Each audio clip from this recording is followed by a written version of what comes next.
is it too light, or can everything, you hear me? Yeah. If you don't hear me, raise your hand. No. If you don't hear me, don't raise your hand. So, I'm Jerry Meldon.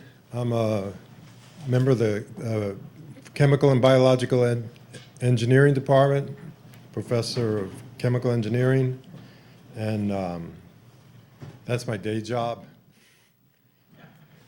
But I'm also a citizen, and this is that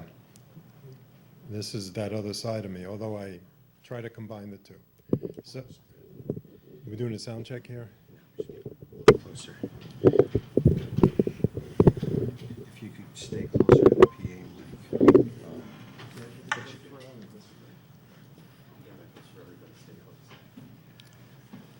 So I'm a little nervous. Don't tape yet. So why is there a series that's about to begin that's called the American Democracy in Crisis series? It's, to me, who got help from other people, including Peter, actually, on the title of the series.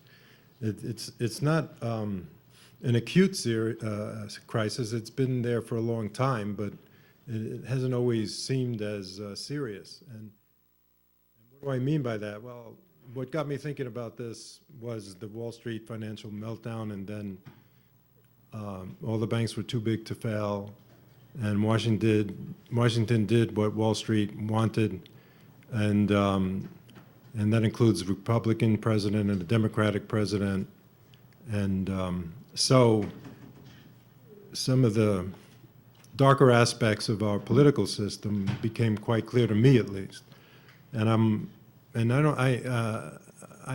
always trying to figure out how to spread the word with experts on various subjects. So there's this series that is going to trace the state of democracy and the problems that have happened more recently and in the longer run. And now the fact that the first talk is the first panel discussion is about CIA complicity in the drug trade is not because I thought that was the best place to start, but it was a matter of the availability of the speakers. And I hope you'll see that, especially if you get the Tufts Daily. I have an op-ed in today's Daily where I was desperately trying to explain to people why the subject of the first talk fits in with the rest. But I think you'll see when you hear this talk that it's symptomatic of problems in our democracy, and the problems that will be discussed will involve both foreign policy and the state of democracy here at home and their interrelation. So let me just briefly, I know I tend to ramble. So let me just briefly tell you about the schedule for September, October. It will continue in November.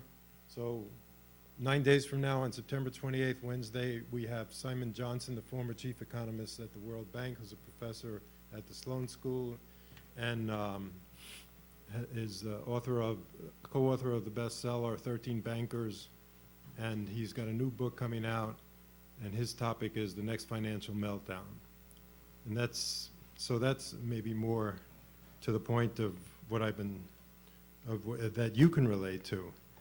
And then in October, we have Professor Kostas Panayotakis of the City University of New York on the global capitalist crisis and the promise of economic democracy, where we'll get the European perspective as well as the American, what's going on that you've been reading about the crisis in Europe. And then we're going to be going back and forth in history because of the scheduling. Jack Beatty is the author of a great book called The Age of Betrayal, about the Gilded Age, except if you read it, you have to remind yourself you're reading about something that happened a century ago and not now.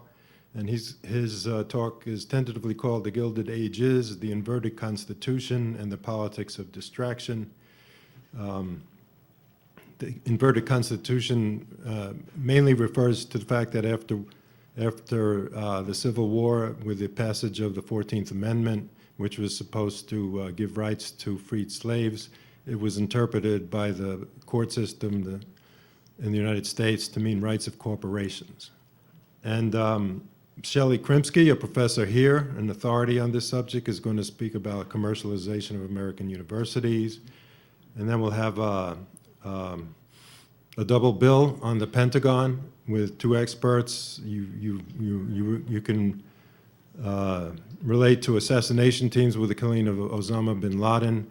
And the Empire bases, you'll be surprised at how many bases and how many billions of dollars of real estate, et cetera, the Pentagon has around the world. And then we'll talk about part of the reason, one of the principal reasons why much of what I'm talking about probably seems foreign to you.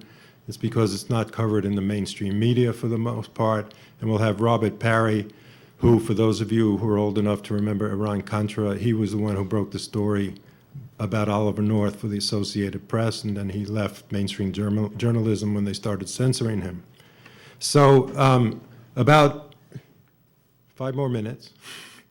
About today's talk, I woke up as a graduate student 40 years ago. It was a nice day. It was the spring. It wasn't the fall. It was supposed to be what I was expecting to be my graduate school education was supposed to be idyllic and happy, but in the year that I graduated from with my undergraduate degree, first Martin Luther King and then Bobby Kennedy were shot, put a kind of damper on it, and the Vietnam War was going on, and so it was a very different period, and we were. It wasn't a total shock we were ready to believe anything after those murders, but it still came as a shock to me when I saw the cover of Ramparts magazine, which was a popular muckraking magazine at that time. And on the cover was the picture of the vice president of the country we were investing billions of dollars and lives in, South Vietnam, and it was Marshal Nguyen Cao Ky, and says, "Is he the biggest pusher in the world?" And it went on to a very long and authoritative article about how the people we were working with, especially the CIA, which was the main driving force in getting America involved in Indochina, was working together with corrupt politicians, gangsters, and especially in Indochina, opium growers. So this one really threw me for a loop because I wasn't ready for it, but fortunately the two people who are our speakers tonight were working on books that were about this subject, and so I benefited from the fact that their books came out. The first by Professor Al McCoy, who's a distinguished professor of history at a great history department. As far as I remember, that's where William Appleman Williams was at one time, the University of Wisconsin in Madison. And he is the undisputed world scholar. In fact, he just about invented the subject of the politics of heroin and as it applies to intelligence operations in the war in Indochina. And actually, this is a photograph. The man who has it on his head is the poet Allen Ginsberg. He was protesting in August 1972 at the Republican National Convention. He thought they should read this book. It was a bestseller, but not because they responded to what he was doing. And this book you could read today, and it's as relevant today as it ever was. In fact, I forget exactly when, maybe 20 years later, after the first war in Afghanistan involving the United States in the 80s, and when we recruited Islamic fundamentalists and other jihadists, including Osama bin Laden, to fight and oust the Soviets from Afghanistan, just as during the war in Indochina, Southeast Asia became the source of the majority of by far most of the heroin that went into the illicit supply. So in the 80s, coincidentally, Afghanistan became the source of all that supply.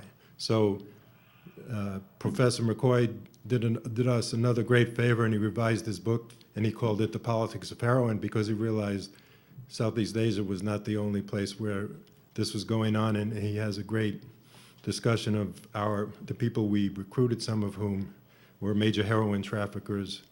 And again, today, in the second war in Afghanistan, after 9/11, in the last 10 years, after a slight dip when the Taliban took over, when we ousted them, Afghanistan again set records for heroin production. And actually, this is not very clear. It's called The War Conspiracy, and it's a book by Professor Scott. And Professor Scott, his specialty is figuring out who are the real powers that be who are making these decisions. Because one of the things that always troubled me, and has troubled me to this day, is in whose benefit are these foreign policy decisions being made? I mean, it didn't seem to me like people like me had a vested interest in the war in Indochina, or in almost any of these minor skirmishes that have continually, and some major skirmishes, wars that last forever, and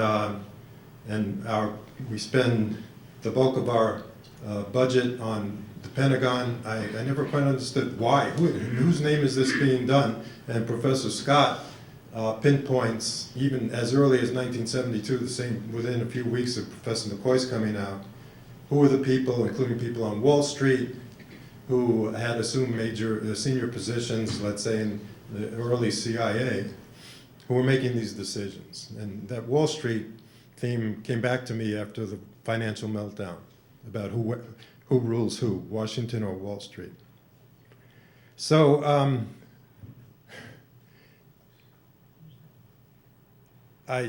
just to fill in a few other things, I realized over time that what was going on in Vietnam was horrible, but it was nothing new.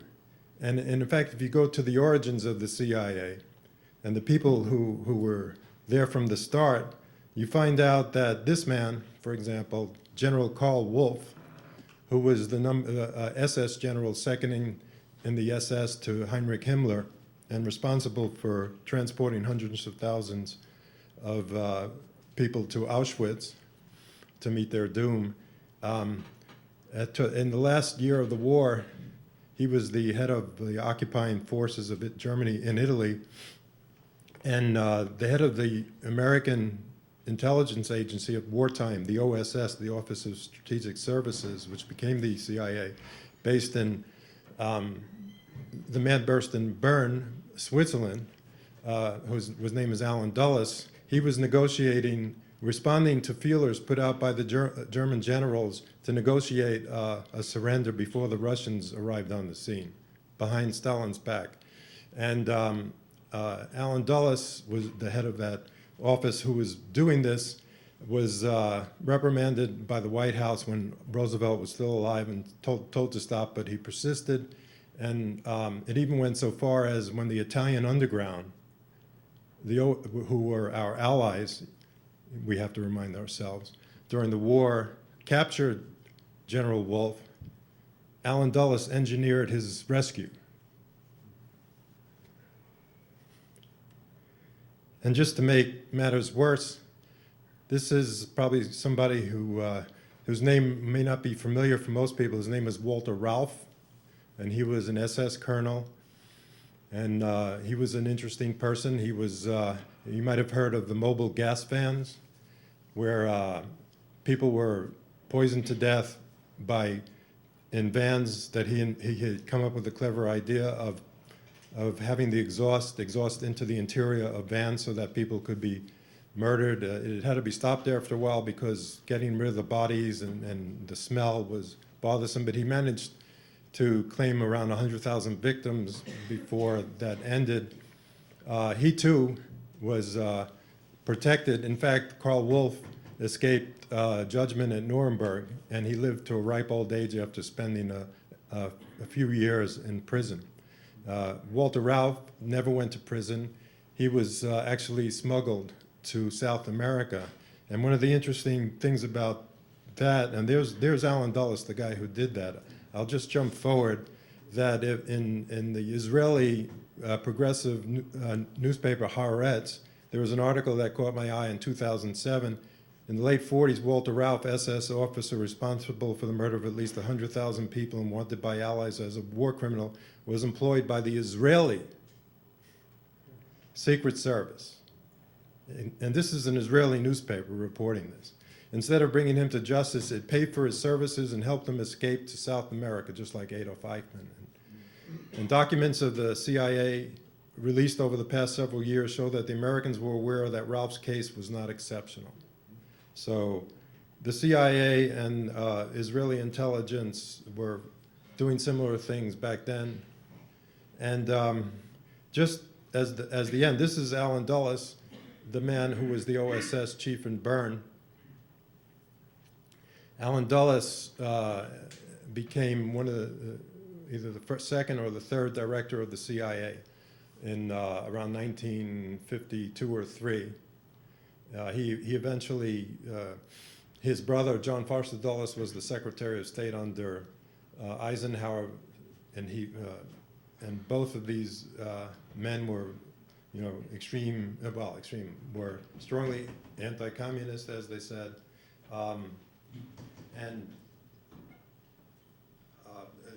Dulles was eventually, you might have heard of the Bay of Pigs invasion, when the CIA with Cuban exiles arranged an invasion of Cuba that turned out to be a fiasco.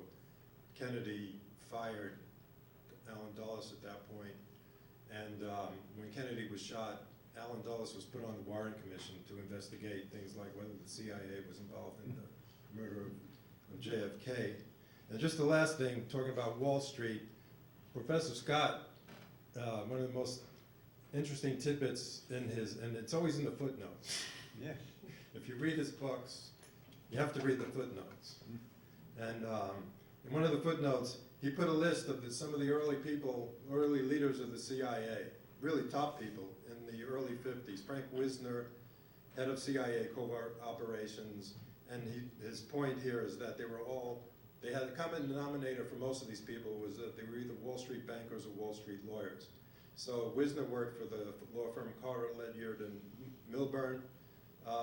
William Harding Jackson, deputy director of CIA at one point, worked for the same firm and later was on the board of Bankers Trust.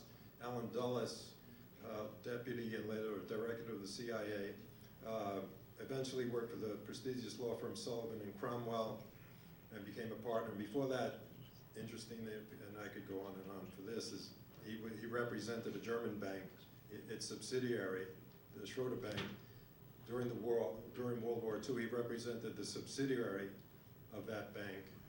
And Murray McConnell, Manufacturers Capital, Wall Street, Deputy Director for Administration, Walter Reed Wolf, National City Bank. He was actually Vice President, CIA Deputy Director at one point, Louis C. Becker, goes on and on. Dylan Reed, on loan as Deputy Director of Intelligence. So I began to see from reading books, going back to Peter's book after the Wall Street financial meltdown, that there seems to be a continuity of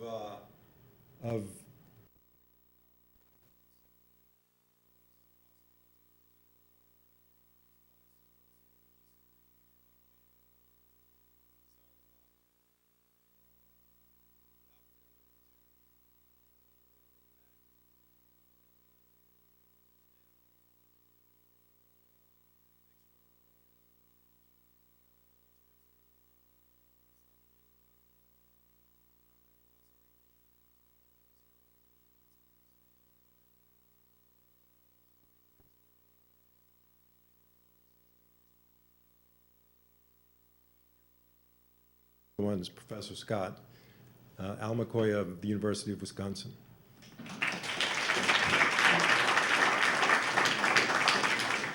Chair, thank you for the introduction. How do I exit your screen?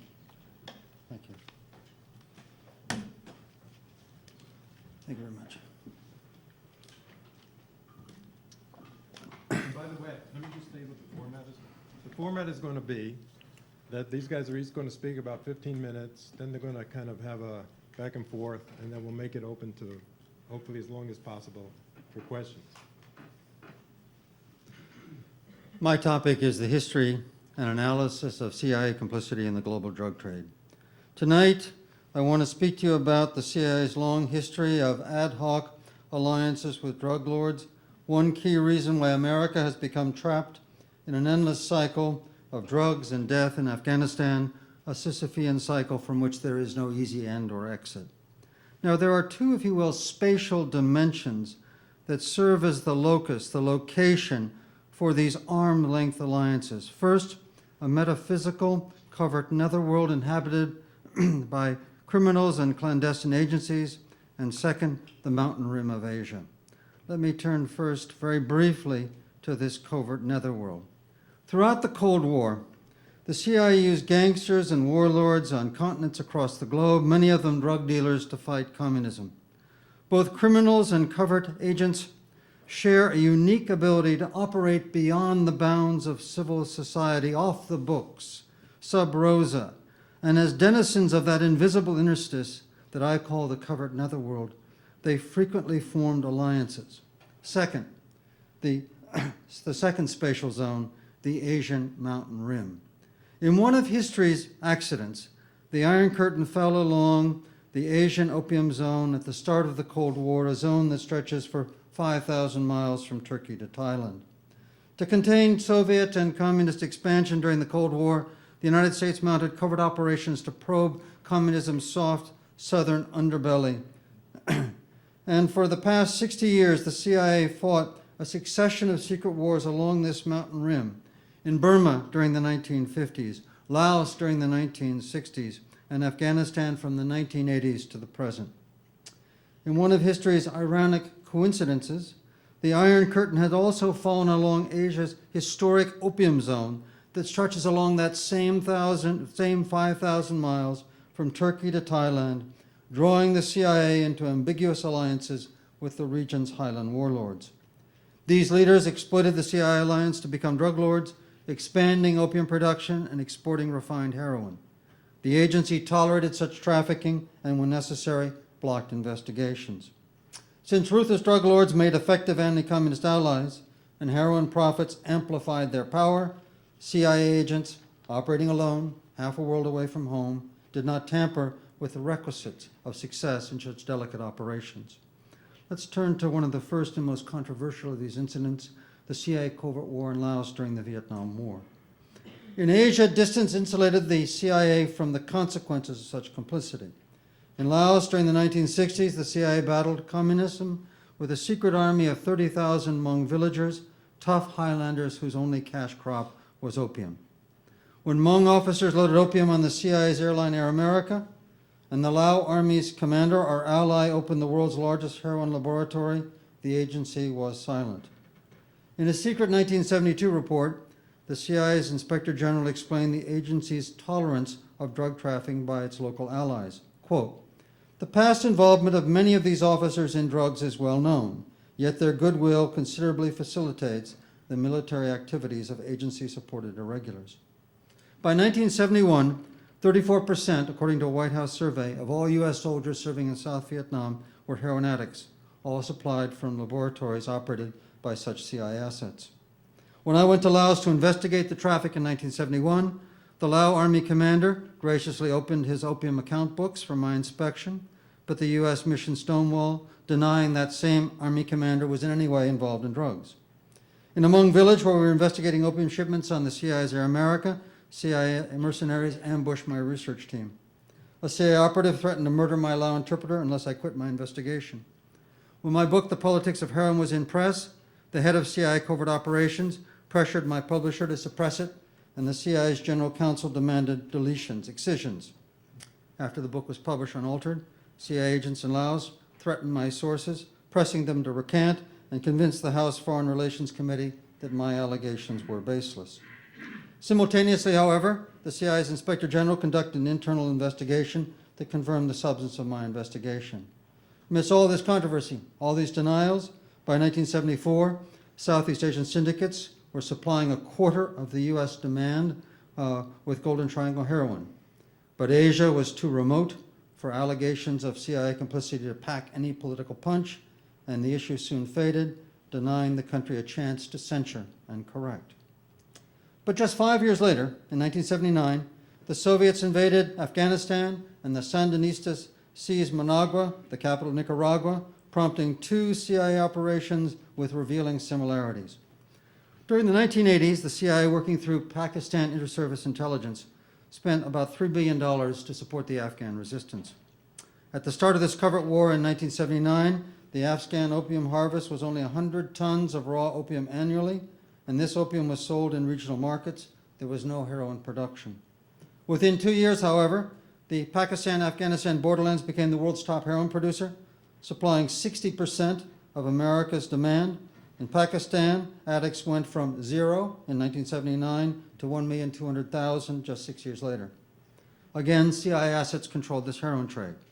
As guerrillas seized territory inside Afghanistan, they ordered peasant tax payments in opium. This opium was transported across the border, where Afghan leaders and local dealers operated hundreds of heroin laboratories under the protection of the CIA's ally, Pakistan Inter-Service Intelligence.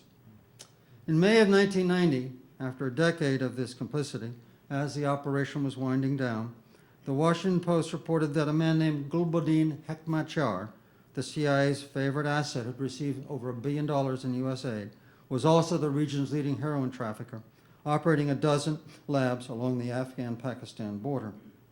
In 1995, the former CIA director of the Afghan operation, a man named Charles Kogan, wrote an article admitting that they had sacrificed the drug war to fight the Cold War, offering a statement that reveals, I think, the agency's realpolitik calculus in dealing with drug lords. Let me quote: "Our main mission was to do as much damage as possible to the Soviets. We really didn't have the resources or the time to devote to an investigation of the drug trade. I don't think that we need to apologize for this. Every situation has its fallout. There was fallout in terms of drugs, yes, but the main objective was accomplished. The Soviets left Afghanistan." Again, distance insulated the CIA from political fallout of its alliances with the drug lords. Once the heroin left Pakistan, Sicilian mafia exported it to the United States, and yes, it's true, Sicilian immigrants, middle-aged couples who migrated to the United States, opened up a chain of pizza parlors from Boston, Massachusetts to Milton, Wisconsin. They distributed the heroines, and local gangs sold it on the street. Not surprisingly, most ordinary Americans could not do the complex geopolitical equation between Afghan drug lords, Sicilian mafia, pizza parlors in towns like Milton, Wisconsin, and the heroin on their streets. In Central America, however, simple proximity made the political fallout from the CIA's operation explosive. Proximity brought these operations to the attention of Congress. In the late 1980s, a subcommittee under Senator John Kerry, your senator, investigated the Contra cocaine links. His investigators established that 4 Contra-connected corporations hired by the State Department to fly humanitarian relief goods down to Central America were returning with cocaine as cargo.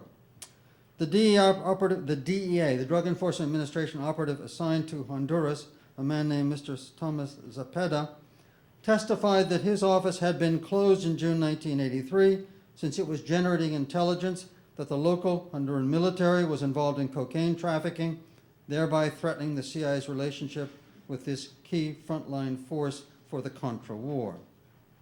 In effect, agency operations have once again created another enforcement-free zone, just like the Afghan borderlands closed to investigations from outside agencies.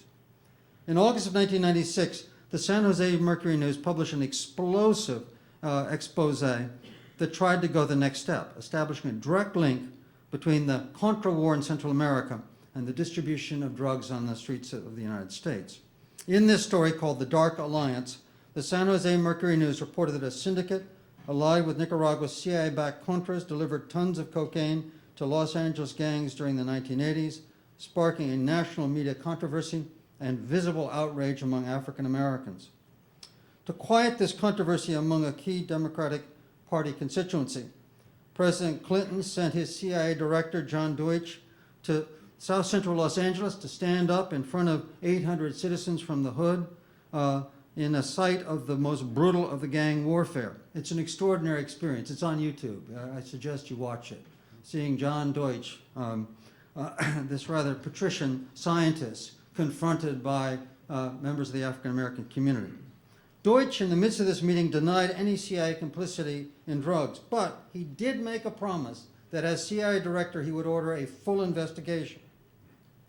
In early 1998, the CIA released Volume 1 of its investigative report claiming that no CIA agents were personally involved in the traffic. Now, this was a charge that nobody had made, okay? And then the national press chimed in and said, right, case closed, no case to answer, CIA exonerated, next story. Then, after the Klieg lights were turned off and the media had gone away, in October of 1998, the CIA released Volume 2 of its investigative report, detailing in extraordinarily detailed revelations the CIA's close alliance with one of the Caribbean's major cocaine traffickers, a man named Alan Hyde, the godfather of the Bay Islands off Honduras. Starting on paragraph 913, the CIA report explained in 40 detailed paragraphs that followed how the CIA had protected Hyde from all criminal investigations from 1986 to 1992 in exchange for the use of his facilities to ship arms to the Contra rebels in Honduras. And although the CIA Inspector General posted this full report online on the CIA's website, there was no article in the national press about these revelations of a close alliance between the agency and the Caribbean's top cocaine smuggler. This agency's realpolitik alliance with drug lords may or may not have increased the flow of narcotics into the United States, but these alliances certainly left a deep reservoir of suspicion among African Americans that deepened this country's racial divide. These patterns of CIA complicity with drug lords have reemerged in Afghanistan to undercut the current U.S. war effort in that country. In each of the 3 wars the United States has fought in Afghanistan over the past 30 years, opium has played an invisible yet critical role in shaping the outcome of these 3 conflicts. Now, during the Cold War decade of the 1980s, which we already discussed just a minute or two ago, the CIA provided guns and opium provided the finance for a guerrilla war that drove the Soviets out of Afghanistan. Let's turn now to a brief analysis of the other Afghan wars the U.S. has been involved in. First, the Civil War of the 1990s, and next, the ongoing counterinsurgency campaign we're fighting against the Taliban. After the U.S. and the Soviet Union withdrew from Afghanistan in 1992, ruthless local warlords combined guns and opium in a brutal struggle for power that continued to ravage the land, destroying orchards, herds, irrigation, and seed stocks. When Pakistan's surrogate warlord, a man named Gulbuddin Hekmatyar, the heroin trafficker I mentioned earlier, failed to take power after a brutal bombardment of Kabul that killed 50,000 people, Pakistan's inter-service intelligence armed a new force called the Taliban that captured Kabul in September 1996 and then fought the Northern Alliance for the next 5 years in the valley to the north of the capital. During this protracted civil war, rival factions used opium to finance the fighting, doubling the opium harvest from 2,000 tons in 1990 to a record 4,600 tons by 1999. Through this 20-fold jump in drug production during these 2 decades of warfare, Afghanistan was transformed from a diverse agricultural system into the world's first opium monocrop. Beneath the surface of this sudden change lurked a fragile ecological balance of field crops, orchard, and herding that could not recover unaided from decades of unprecedented devastation. Opium's attributes sustained this ravaged economy and saved the rural population from mass starvation. Since opium poppy requires 9 times more labor per hectare than the staple crop wheat, opium offered seasonal employment for approximately a quarter of the country's labor force in 1999. Opium merchants could accumulate capital quickly from the traffic to give poppy farmers crop loans critical to the survival of many poor villages. And Afghanistan's climate, which is not really very good for anything agriculture, just happens to be absolutely ideal for opium. And the average yield per hectare was 3 to 5 times higher than the chief illicit rival, Burma. After taking power in 1996, the Taliban, recognizing these realities, encouraged a nationwide expansion of opium cultivation, sanctioned the introduction of heroin manufacture, and they doubled production to that record 4,600 tons in 1999, then equivalent to about 75% of the world's heroin supply. But in July 2000, the Taliban's Mullah Omar ordered a sudden ban on opium cultivation in a desperate bid for international recognition.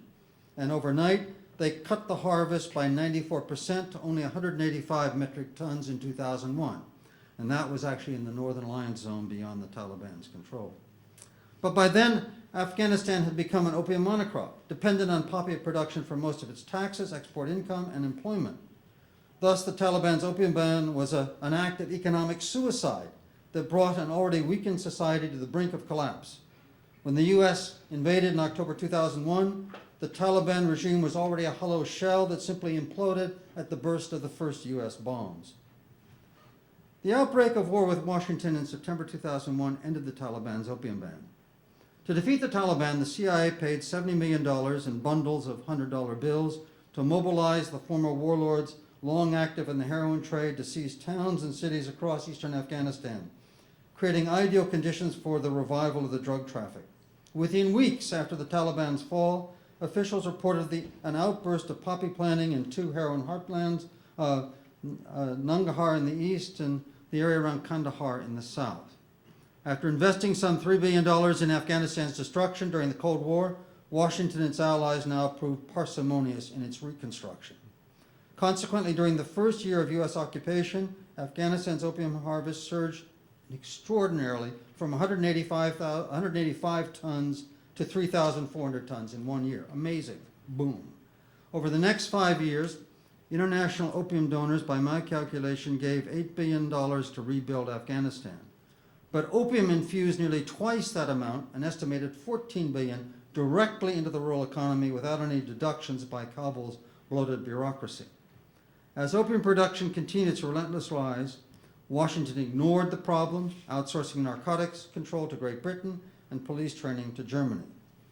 In 2007, the UN reported that the country's opium crop covered nearly 200,000 hectares, an area larger than all the cocoa fields in Latin America. It yielded 8,200 tons of opium. This represented 53%, half of Afghanistan's gross domestic product, and 93% of the world's heroin supply. Now, I say 53% of the country's gross domestic product. That means, well, not much to us. It's a number. What does that mean? Okay. In the 1980s, at the peak of the cocaine cartels, when the Justice Palace was assaulted, when the Cicatero assassins were roaming the country, when the land is ripped apart by the cocaine cartels, cocaine accounted for 3%, 3% of Colombia's GDP, gross domestic product. Afghanistan's 53%. It's an opium monocrop, a drug monocrop like none other that's ever existed in human history. Indeed, opium's influence is so pervasive that all Afghan political actors, rural warlords, the Taliban, and government officials have been tainted by this traffic, crippling the government and everyone else with corruption. The rural warlords who control the traffic are protected from prosecution by their alliance with the U.S. military or the CIA, notably the president's brother, Ahmed Walid Karzai, who was, until his recent assassination, local warlord, opium broker, and agency asset all rolled up into one. In January 2009, U.S. intelligence finally woke up to the problem and estimated that drug traffic provided the Taliban insurgents with nearly $500 million a year. Clearly, said Defense Secretary Robert Gates, we have to go after the drug labs and the drug lords that provide support to the Taliban and other insurgents. Frustrated by the failure of conventional anti-drug methods, in August 2009, the Obama administration ordered the U.S. military to kill or capture 50 Taliban-connected drug lords named on a classified kill list. Now, since that record crop of 2007, opium production declined to 4,000 tons in 2010, still representing over 90% of world heroin supply and a major source of funds for the Taliban. Let's reflect very briefly. In this ancient land, sown with dragon's teeth, we are locked into an endless cycle of drugs and death. Every spring in these rugged mountains, the snows melt, the opium seeds sprout, and a fresh crop of Taliban fighters, paid from the drug profits, take to the field to be gunned down by lethal American fire.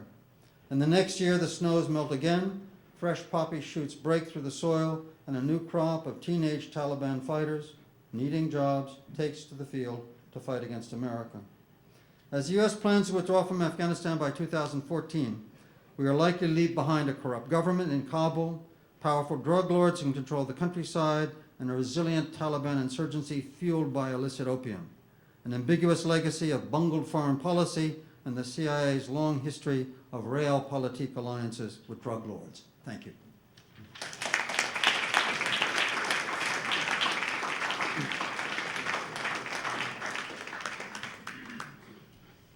I'll now introduce Professor Peter Dale Scott, Professor Emeritus of English at the University of California in Berkeley, and a very well-known poet besides one of the experts on parapolitics. He won the Lannan Prize, one of the highest prizes, if not the highest prize in poetry in 2002.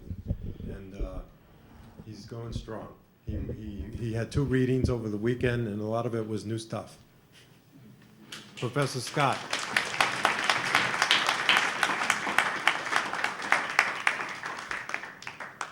Thank you. And thank you to Al McCoy, who's given you an excellent introduction to the seriousness of the problem. I don't know why, Jerry, you said that you were almost apologetic for talking about drugs at the beginning of this series. I think that's exactly where it should be, at the very beginning, because since World War II, America has become an empire. Its defense establishment has become an offense establishment. And the whole thesis of my most recent prose book, American War Machine, is that that terrible transformation of America from a democracy into an empire was achieved by the drug traffic. And I would like to supplement, before I start my written remarks, supplement the statistics that Al gave you about what happened in Afghanistan between 1980, 100 tons, negligible in the world market at the time, and 0 really in the United States.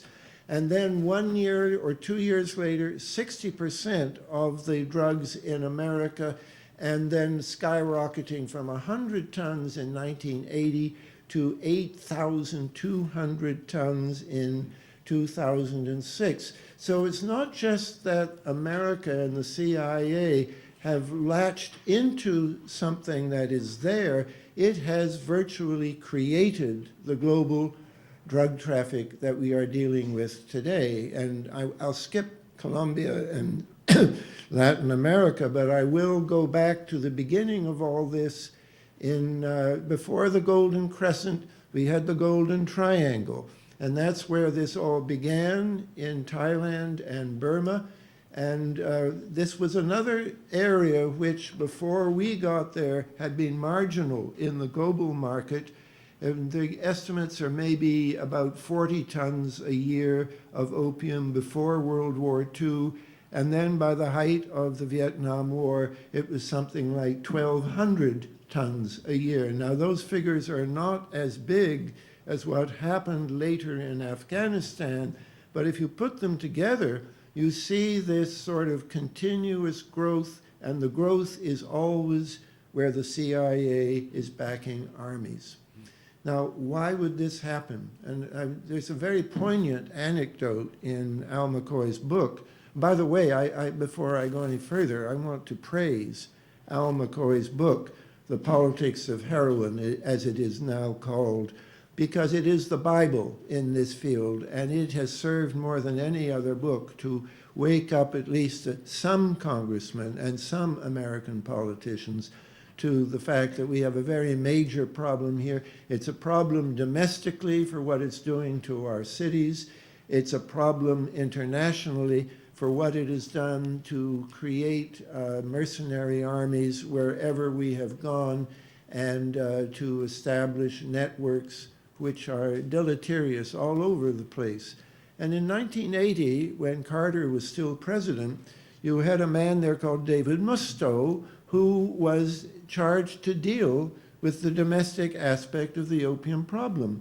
And he became aware that Zbigniew Brzezinski and the CIA were beginning to, this is before the Soviets, I said 1980, but it actually began before the Soviets thing. The Soviet invasion was Christmas 1979. Brzezinski and the CIA were active from 1978, and as Brzezinski later boasted, he was doing this to draw the Soviets in. He wanted it because he said, as when they did invade, he said to Carter, now we will give the Soviets their Vietnam War. In other words, a tragedy. It was a tragedy for the Soviet Union and contributed to the breakup of the Soviet Union. Unfortunately, in giving the Soviet Union another Vietnam War, the legacy after that was to give us another Vietnam War too. And I can't believe how Brzezinski was willing to boast about this as late as 1998, but he did, to a French newspaper. And Al McCoy's book has woken us up to this. But we have this problem of a continuous growth, and the growth is where the CIA is active. And so we have seen this transformation of America into an empire, and I would just quote what Senator Fulbright said in a lecture after his retirement: the price of empire is America's soul, and that is too high a price. And if we want to get America's soul back, we have to do something to dismantle the empire, and if we want to do something to dismantle all these bases all over the world and everything, we have to get far more American consciousness than there is at present about the central role of the drug traffic in building up this offensive capacity and our need, therefore, to do something about it. Now, I was going to, Al, I think you said some things today which go way beyond what you said in your book, and I'm not going to waste time now criticizing your book because I think you've given us a good picture here. But I want to say this, I want to start with a quote from not Al's book, but another of Al's books. Most well-developed heroin networks very quickly move towards a complementation of interests between the narcotics traffickers and corrupt elements of the enforcement agencies responsible for the suppression of the illicit drug trade. I think that's profoundly true. It's illustrated domestically with the corruption of the FBN, Old Federal Bureau of Narcotics, which became considerable towards the end, corruption of DEA, and but above all, corruption of CIA, because why is all this going on? And why is somebody like Musto not listened to, frozen out, forbidden by the CIA to see the secret documents that he was actually entitled to see in terms of his office? Well, I think this symbiosis dates back to the British Empire. When back in 1838, opium was the #1 commodity traded in the world, and that was because of a triangular trade in the British Empire where opium essentially paid for the tea that went to England, and the tea paid for the commodities, went back to India, and the tax on tea paid for the British Navy. Now, in my book, American War Machine, I describe how American involvement in the Southeast Asian opium narco-economy was preceded by the mysterious activities in Thailand of something called the World Commerce Corporation. This was a private group of Anglo-American millionaires, including Sir William Stevenson, Sir Victor Sassoon, Nelson Rockefeller, and former OSS chief William Donovan. I suspect but cannot prove that in this way the old drug connection which financed the British Empire and created the fortunes of what is now HSBC and the Sassoon family evolved into what I call clumsily today's global CIA drug connection. Just as Britain used profits from drugs to pay for the administration of Malaya and other colonies in the 19th century, so since 1950, the CIA has relied on drugs to finance proxy armies it could not otherwise pay for. And I was then going to criticize your book, but maybe you would agree with that statement now. I'm not sure. If you don't, I'll say some more. I mean, We're going to have a rebuttal. first thing I would say, in an indirect sense. In other words, Yes, we both would say in an indirect sense. Kind of like the French, where they actually ran the traffic and financed their covert operations. But it's all No, but the CIA counted on the drugs to be there to pay for the army that it could not itself pay for. it amplified the whole apparatus. Well, if we have agreement on that, I won't waste too much time, but I do want to say that the CIA, starting in Operation Paper in 1950, that's what they called it, to support the Kuomintang Chinese Nationalist Drug Proxy Army in Burma, supplied the necessary arms, equipment, and planes to move arms in and also to move the drugs out, and it counted on the Army's drug trafficking to raise the cash to support the Army because they knew that Congress was not going to provide the cash to pay for a drug-growing army in Burma. It's as simple as that. So the CIA created a huge infrastructure for a succession of at least 5 successive drug proxy armies that were financed by involvement in drug trafficking. Of these, the KMT troops in Burma is the best documented. We know it was armed and supported by 2 CIA proprietaries, Sea Supply Inc. and the airline CAT, which later became notorious as Air America. But the KMT became irrelevant as a fighting force, but the CIA continued to build up Sea Supply and Air America to support 2 more drug proxy armies. First, a drug-financed paramilitary force called Paru in Thailand, and then, after Paru invaded Laos, the Air America continued to support the Hmong army in Laos, headed by General Van Pao. Then by 1975, the CIA pulled out of Laos, but we got the continuity, which I won't repeat, that you heard just starting 5 years later in Pakistan. Now, what about Al? You also said, this is a quote from your book. Should I deal with it? The CIA's role in the heroin traffic was an inadvertent consequence of its Cold War tactics. I don't think it was an inadvertent consequence. I think it was a very deliberate, intentional measure to sort of create a capitalism in Southeast Asia that would be able to compete with the communism of mainland China. Would you still say it was an inadvertent consequence? It's a question. I guess I would use the metaphor of turning a blind eye. Okay, Yes.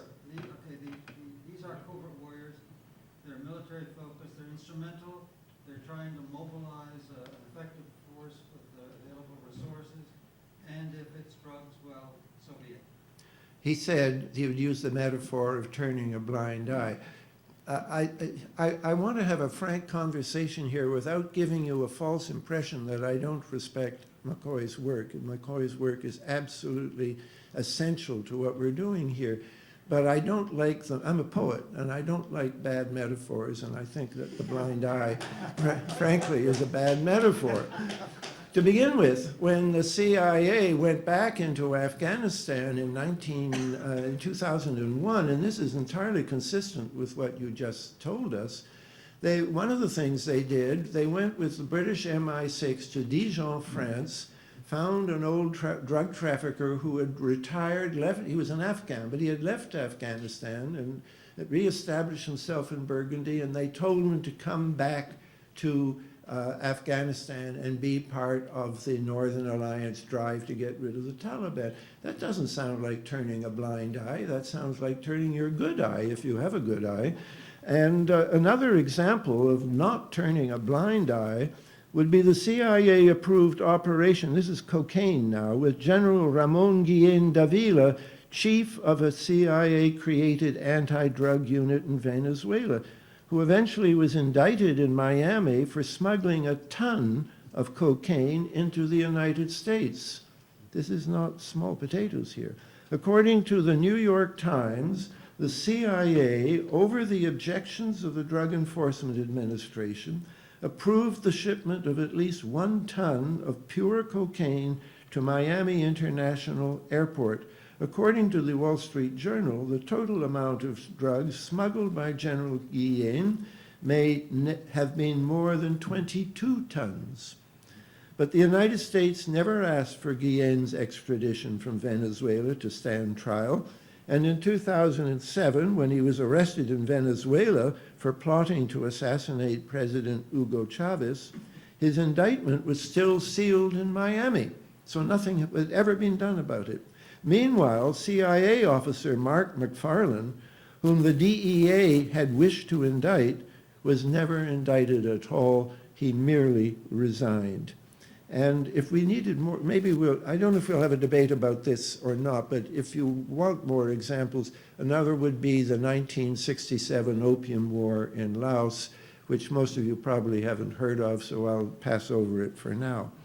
So all of this raises the question with who was ultimately behind the U.S. decision in 2001 to back Afghan drug traffickers of the Northern Alliance with the assistance of other known drug-tainted agencies, such as Pakistan's notorious intelligence service, the ISI. Was it a purely political decision, or was it perhaps because it was necessary to give another boost to the narcotics traffic? I want you to think about that. Let us ask first who was ultimately behind the U.S. decision in 1950 through Operation Paper to back the KMT drug proxy army in Burma. This was a U.S.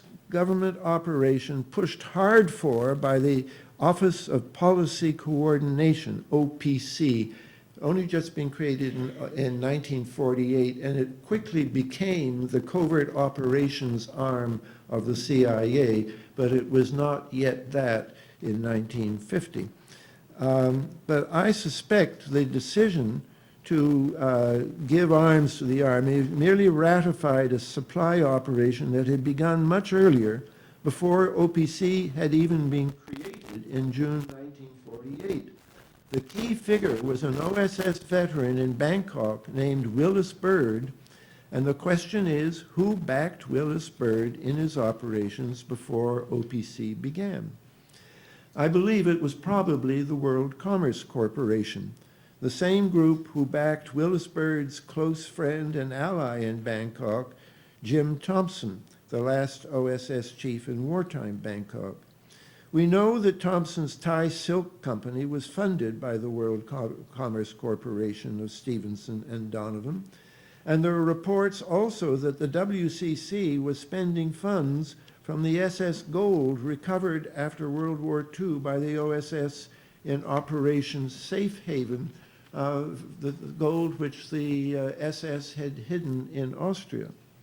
And it is now known that in December 1947, the National Security Council created a special procedures group that, among other things, laundered over 10 million in captured Axis funds to influence the Italian election of 1948.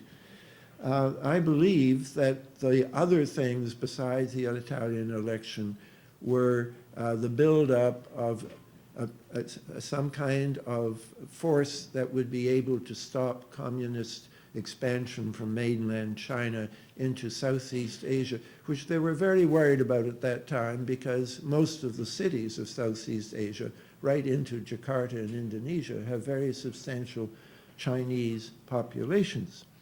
Al McCoy writes about how a key figure behind the Willis Byrd operation was Paul Helliwell, an OSS veteran, along with Willis Byrd from the OSS station in Kunming, China, who arranged with the head of OPC, Frank Wisner, to set up the CIA proprietary airline CAT. But Helliwell was not just an intelligence bureaucrat. Actually, at the time, he was a Miami lawyer and banker, and at some point, the business and financial world of Paul Helliwell began to overlap very strikingly with the financial world of Meyer Lansky and the mafia. So that raises the question of who was Helliwell really working for? Was he working for the OPC and the CIA and the government, or was he working for the underworld? Now, Helliwell's banking partner was a man called E.P. Barry, and he had been the post-war head of OSS counterintelligence, or X2, in Vienna, which oversaw the recovery of the SS Gold in Operation Safe Haven. So that SS Gold seems to be coming in from two ends, from the World Commerce Corporation first, and from the Helliwell banking operation second. And I suspect that really Helliwell never became a rich man. He's not personally profiting out of this. And when the CIA sent a man called Bill Lair, a rather admirable man, actually, I've read his oral history, and I was very impressed with him. He was the head of this Paru unit, and he confesses that they financed their operations by drugs in Thailand. But he didn't become rich. He retired to Texas. I think they were working for this symbiosis that we talked about, between which I would redefine not as just corrupt elements in the enforcement agencies, but between the drug traffic and those people in high power who used them to expand American influence in places like Southeast Asia, where until then it had been notoriously weak, and where also, I have to mention at least, there was known to be considerable resources of offshore oil, which American oil companies wanted to develop. So the three big commodities trafficked in the world today are in order: oil, number one; arms, number two; drugs, number three. I think I've done my 15 minutes, haven't I? Yes, I better stop. And I'll just say all those three commodities are interrelated, because we pay for our Saudi oil by shipping billions of arms to Saudi Arabia every year.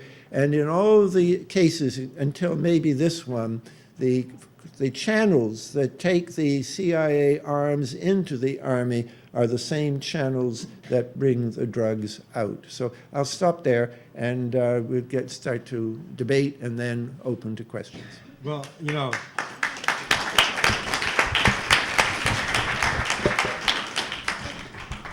do you want to respond? Keep the response.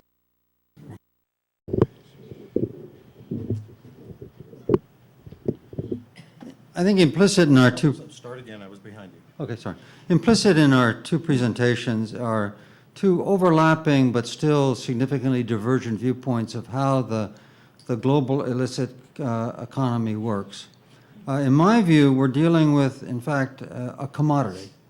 And since it's an illicit commodity, we don't have the benefit of political economists, narrative histories to explain it to us. And so we have to do it on our own.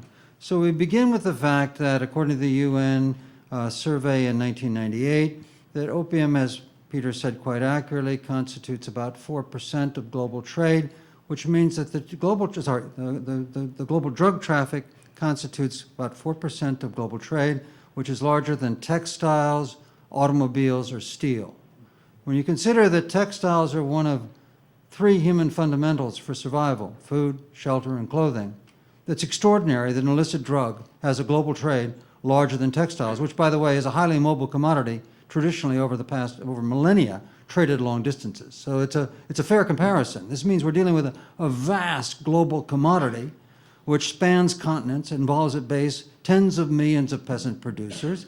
By the UN's estimation, 3,500,000 traffickers that then move through nodal points. Now, where do the covered agencies come in at this point?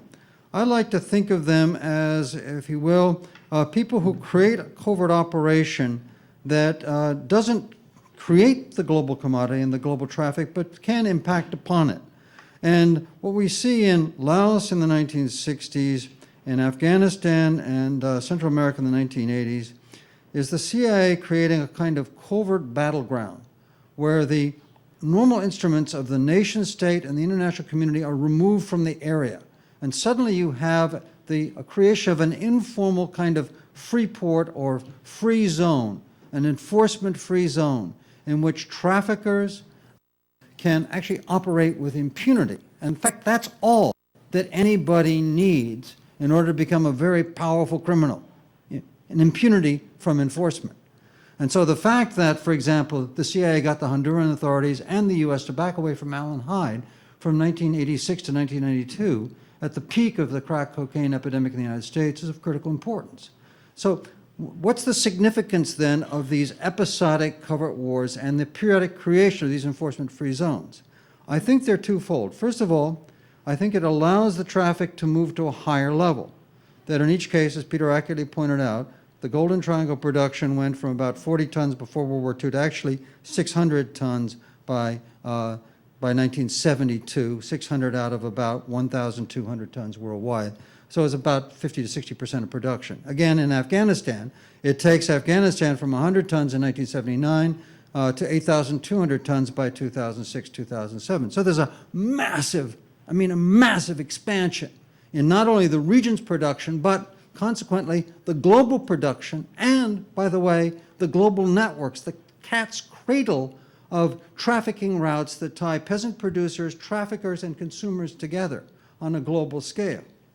And given the complexity of this, the vast scale of it, the huge number of people, the 3,500,000 full-time syndicate workers in the trafficking, it's beyond the capacity of any single agency, any economic regulator, if you will, to actually shape or fundamentally redirect the commodity traffic. But it can impact upon it, as all economic regulation, whether by the Federal Reserve, by the European Central Bank, or by the CIA. So I like to think of the CIA as somebody who intervenes in a market, changes the character of the traffic, redirects it, creates certain zones that takes it to new levels in scale and complexity.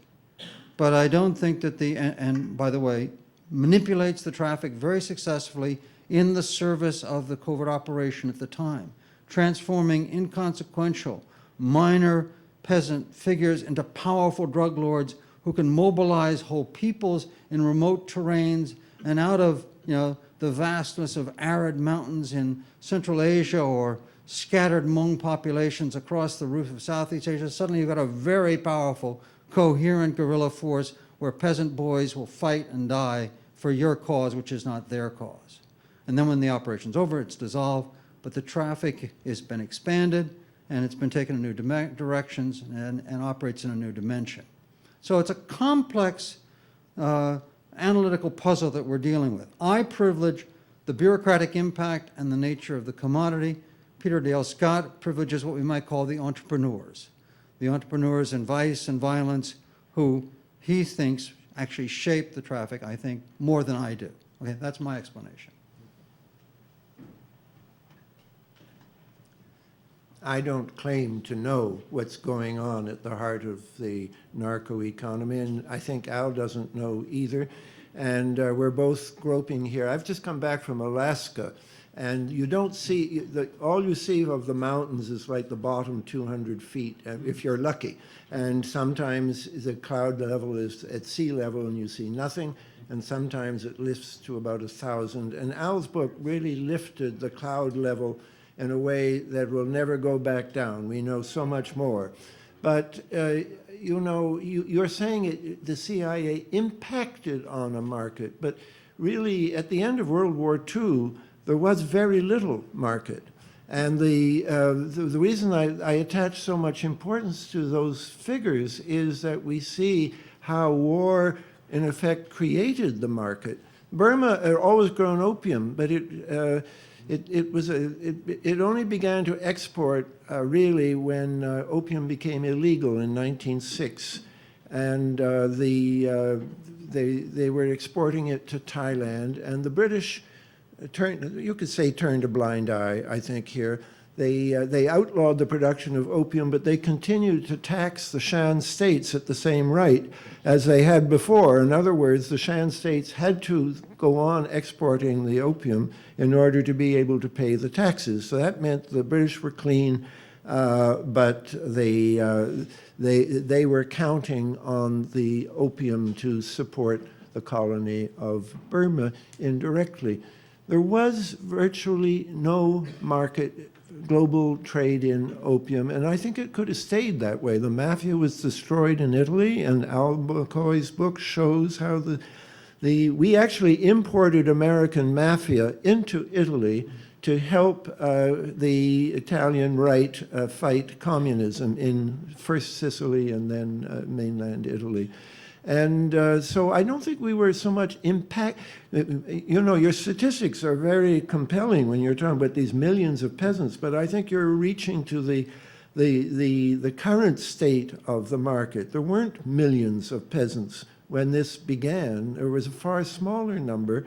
And I think, you know, obviously there are many factors that go into this, but I think I, more than you, attach a lot of importance to key decisions made by very small people in London and Washington and France, which then creates a situation which gets beyond anyone's control. And I'm sort of sorry that one of Jerry's slides at the beginning, which had all those people from Wall Street who went to Washington, at the very top of the list was Frank Wisner. And he arrived with the title of Office for Central European Activities or something. He was, in fact, heading up a covert operations arm, which, like himself, the top people were giving up big salaries in New York to come down to much smaller salaries. Mrs. Wisner said these were people so rich they could afford to work for Washington, meaning that the salary wasn't why they were coming. I think they were very invested in thinking geopolitically about communism versus capitalism, and thinking that if we're not careful, we're going to lose all of Asia to communism. What ally do we have there? Well, we have the capitalists.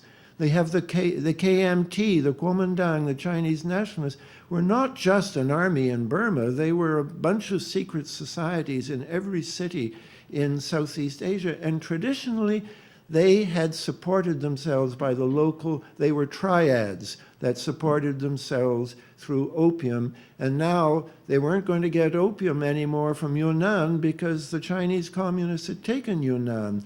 And I think they consciously decided to get another source of KMT opium to beef up the Kuomintang in Taiwan and in Southeast Asia.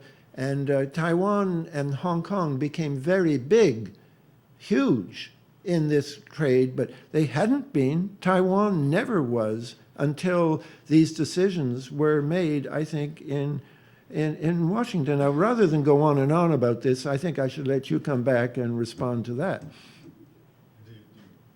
Oh, hold on. I think you're on the floor. Right. Yeah, I think that that's a, you know, an articulate statement of two analytical positions. You can come here. I think we should open to questions. I don't want to belabor the point, but I think that Peter has given us an articulate statement, and I hope for mine was at least clear, of two very different approaches towards analyzing the vastness of this global vice economy. And it's not akin to debates that conventional economic historians have assessing markets versus the impact of entrepreneurs and entrepreneurship in shaping and creating markets. So we're actually engaged in what I think is a very interesting kind of debate. Unfortunately, it's a debate that's all too uncommonly held. There's very little discussion of this vast sector of the economy and of the global political economy. But I think we should open to the floor and maybe come back to some moments.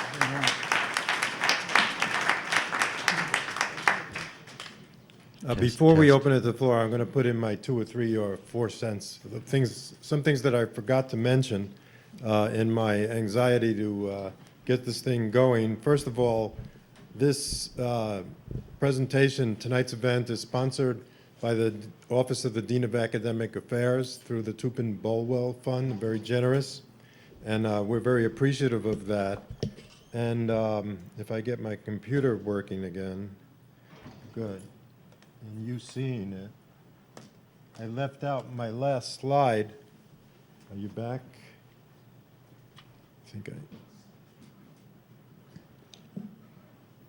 Yeah, I forgot my last slide because I wanted to point out, since he was a friend of mine, that and to point out that one of the things that vexed me and which has prompted me to spend some effort to organize this is there's no protest movement in the United States, despite the fact that we've had a war for 10 years and maybe more with. Partly because, of course, you guys, the students, haven't been subject to the draft, which activated a lot of protesters in my time, and you don't see body bags anymore. We're very distanced from it, but in the time of the war in Vietnam, which was a formative experience for myself and maybe Professor McCoy and maybe a second childhood for you, Peter, there was a great leader, and his name was Carl Oglesby. And you probably haven't heard of him except for maybe a couple of people in the older part of the audience. And Carl Oglesby was probably the most eloquent speaker of the anti-war movement. He was compared in the obituary, because he died last Tuesday, he was compared by Todd Gitlin, a historian of the movement, as the most eloquent, except maybe for Martin Luther King. And I miss Carl very much, partly because he was my friend, and secondly because he could explain things to me which were difficult, and he might have made some sense of this. And that leads me to the last bit of my 4 cents, or 3 cents, and that is my empathy with the audience. I can imagine you being overwhelmed. And number one, I don't expect you to, you shouldn't be thinking, well, are we going to settle this? Are we going to figure it out? You see how complex it is. First of all, I'm hoping that you'll at least see that there's things going on out there which affect you directly or indirectly. Over time, in more of our presentations, we'll talk about where your tax money is going, and you can think about what kind of voice, if any, you have in it. And the last thing I wanted to point out was, over and above this whole issue is what are the tensions of the CIA? The thing that bothers me probably the most is, okay, I could live with it if they were using it to support good people. But we intervene repeatedly on behalf of brutal dictators, for the most part. And that makes it all the more difficult for me to make sense out of any of this. And that's something for you to think about too. So I think with that, we should open up the floor to questions if there are people. And we have a mic here. So if you'd make a line behind that mic, hopefully your questions will get back to some of the points that our speakers were debating.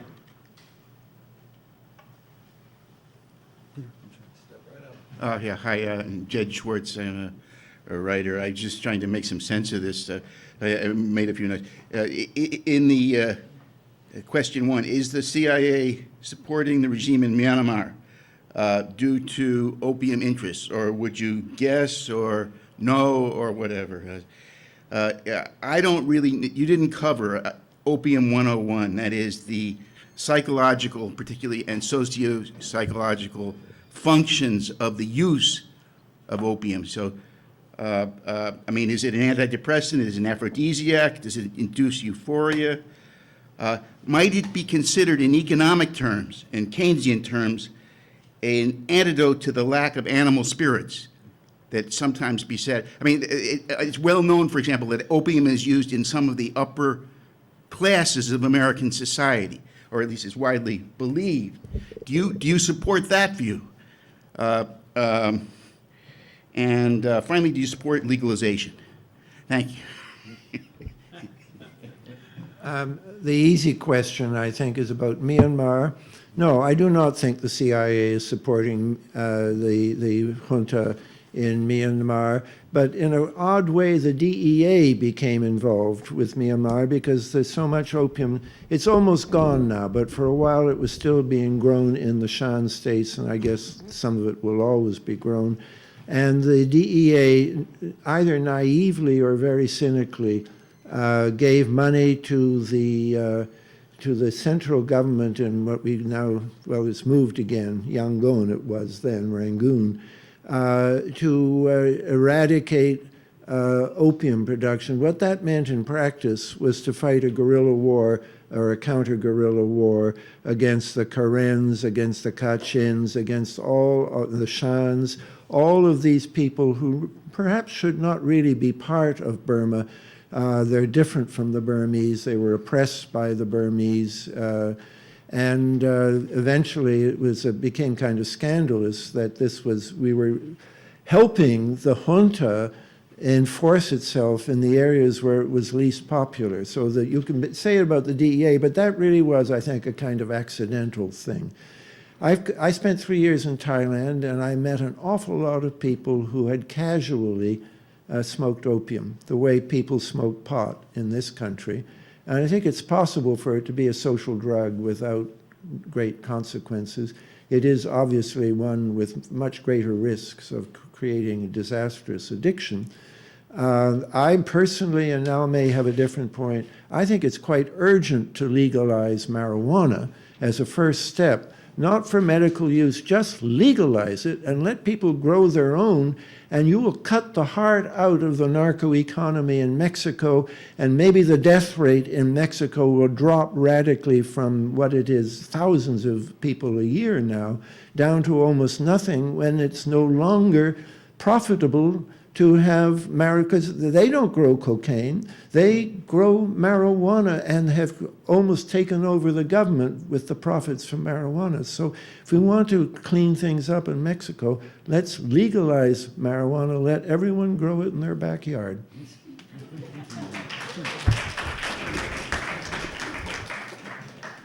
Just a very quick answer about the pharmacology. The key factor of opium from a political economy perspective is that through the endorphin receptors in the human brain, every human being is a natural opiate addict. And that means that the global market for opium is potentially limitless. In 1909, the world had the first, if you will, the first act of global drug diplomacy at the Shanghai Opium Conference.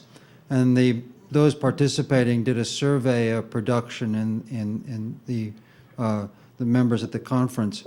And from that, we have a record that in 1909, world opium production was 41,000 tons, all right?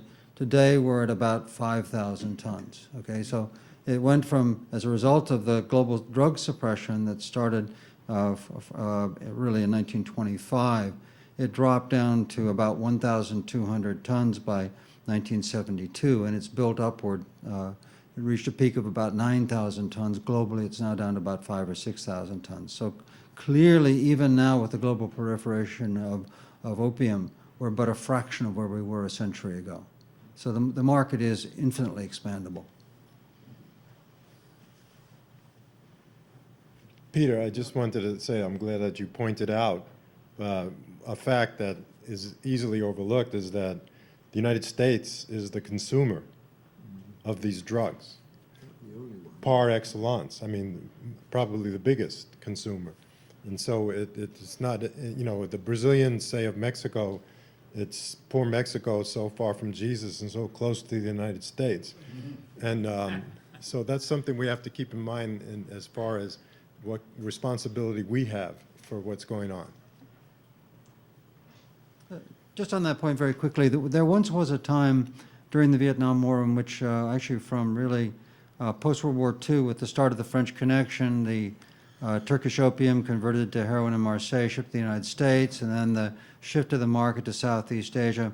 From really 1948 to about 1980, the United States was the premier consumer of illicit heroin. From the 1980s onward, the boom in Burma's production, the simultaneous boom in production in Pakistan and Afghanistan, there's been a globalization. And you know, we're actually now a relatively minor consumer compared to that vast swath of the Eurasian landmass stretching from Ireland to Vladivostok in Russia. And so the commodity has globalized its market really enormously. Just very quickly, I think probably the chief country affected by heroin now is Russia, where they have it's 40,000 people die every year, and more acutely because they have significant Muslim populations inside Russia, not just in Chechnya and the Caucasus, but right up in the areas crossing the Trans-Siberian Railway. And those, as the Russians see it, these are being financed. There are insurrectionary movements that are being financed by drugs, and the drugs are coming from Afghanistan, and they feel that they talk about being invaded by drugs, and some Russian generals have pointed very narrowly at the United States. And I don't think the Russians are handling it ideally, because they want America to stamp out, eradicate opium in the field. And I think the United States is right to reject that way of dealing with it. But I think that I would love to see Russia and America. There has been some collaboration between the two countries. I would love to see a great deal more, because the problem of heroin production in Afghanistan is affecting both countries, and it is affecting Russia much more. I want to thank you both for how you've contributed to my education over the years on this subject. I understand Al's argument and his commodity argument, and what you just pointed out about Russia is a perfect illustration of how, in a certain sense, Al's argument is correct. The CIA didn't create the addiction of Russians to heroin, obviously. But in the specific cases that we've analyzed, I don't understand, Al, how you can argue your case. I mean, you have, both of you have given us these statistics in Indochina, in Afghanistan, Pakistan, in the crack epidemic in the United States with the Contras. We have these examples where we have these small levels of production. They're used locally. The CIA comes in, and all of a sudden, the market explodes, which means it brings a whole new consumer world through the expanded network. It seems to me perfectly obvious that in these cases we've analyzed, but not necessarily in the whole global arena, but in these specific cases that we've analyzed, because we're looking at U.S. foreign policy and how it happens. It seems to me perfectly obvious in these cases that Peter's argument is correct, that this is not incidental, it's not something that's backed into, it's right in the core of how all this stuff works. And it's not incidental or impacting on a market, it's creating the market. It's right at the heart of everything that's happening. And in these specific cases, I don't understand how you can, maybe on the global level you have a point, but in these specific cases, I don't see how your argument holds up vis-a-vis Peter's argument.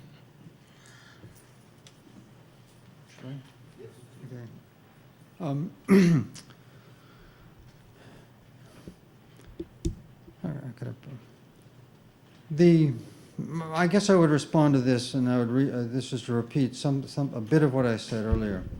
That within the long-term trajectory of the rise and decline of global production, both gross statistics of production and also the location of production, the covert wars, and I've argued this, play an important role, because they create these enforcement-free zones where you can either have, in the case of Central America, enforcement-free trafficking linking Colombia and the Andes with the United States in a critical way station without any threat of arrest, and indeed quite the opposite. Both the international and the national enforcement agencies back away, all right, and they allow these entrepreneurs to operate with absolute freedom.